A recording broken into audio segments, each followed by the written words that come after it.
Every part of our planet today is multicultural. Even the most isolated, such as North Korea, has a small Chinese community and a few ethnic Japanese. Yet for some, the word multiculturalism has become a dirty word, the M word. Diana Eck, Harvard professor of comparative religion and Indian studies, illuminates the bias against multiculturalism. Some people mistake it for a political platform rather than a social reality. Readers of my Los Angeles Times column occasionally protested that reality. They're in our country now. Let them adapt to our ways. Why should we have to adjust to them? Of course, no one has to adjust to newcomers in a society, but those who do are more likely to reap rewards. It's all quite pragmatic.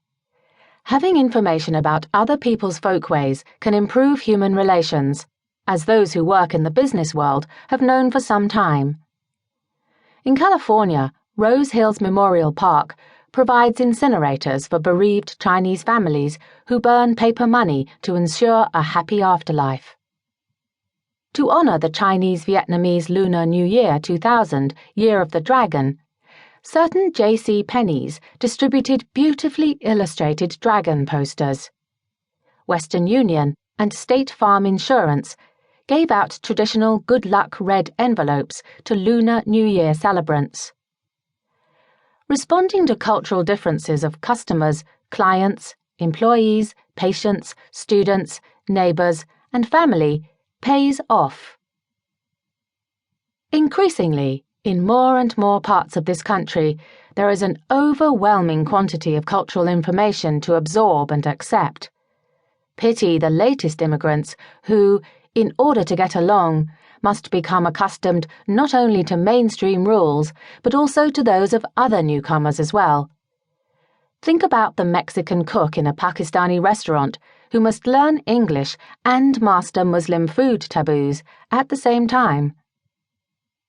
According to Eck, it's one thing to be unconcerned about or ignorant of Muslim or Buddhist neighbors on the other side of the world, but when Buddhists are our next-door neighbors, when our children are best friends with Muslim classmates, when a Hindu is running for a seat on the school committee, all of us have a new vested interest in our neighbors, both as citizens and as people of faith.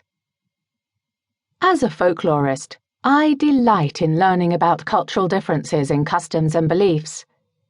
Nonetheless, I know that these differences sometimes cause people who are unacquainted with the significance of particular acts to respond negatively. Therefore, I wanted to use my expertise to explain unfamiliar practices. However, I hope that I have not inadvertently created or reinforced stereotypes. Moreover, I have tried to avoid generalizations, yet some were necessary to make the book useful. Accordingly, based on my research, the guidelines apply to the majority of the people to whom they refer.